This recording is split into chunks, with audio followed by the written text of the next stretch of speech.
kapag nasisi ka sa pagkakamali sa trabaho kahit hindi naman ikaw ang may gawa. Tapos malalaman mo, mas mataas pa ang sahod niya. Hustisya, hustisya, hustisya.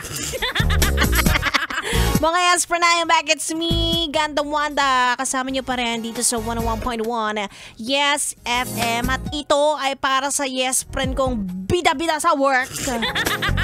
Diba nga, ang sabi ko nga, hindi ka tagapagmana. Pati trabaho ng katrabaho mong chismosa, ikaw na yung gumagawa.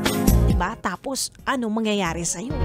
Iiyak ka, magmumukmok ka, magrereklamo ka. Diba? Ang baba na ng sahod mo, haggard ka pa. Hindi naman masama na mag-extend ng tulong sa katrabaho o kaya naman mag-exert ng extra effort.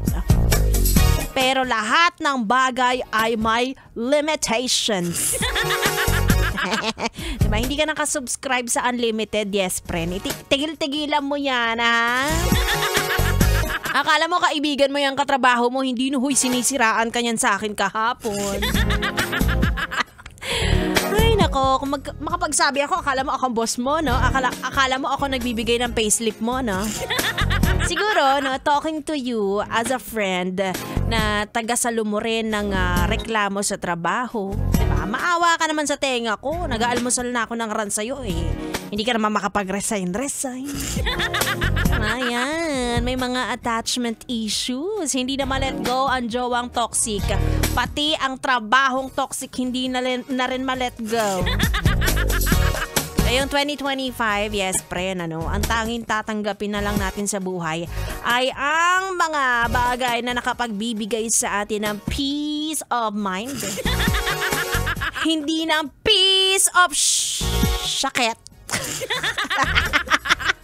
Diba? Dahil dyan, sige na nga, ating susunod na kanta ay para sa'yo, yes, friend, na ibinuhos na ang buong lakas at emosyon sa trabaho, pero sa iba pa rin, binigay ang promotion.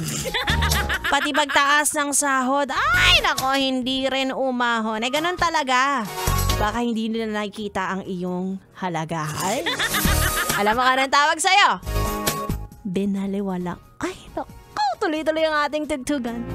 Mga yes, friend, dito lang sa stasyong number 1 sa kalokohan. Dito lang yan sa 101.1 Yes FM Solid.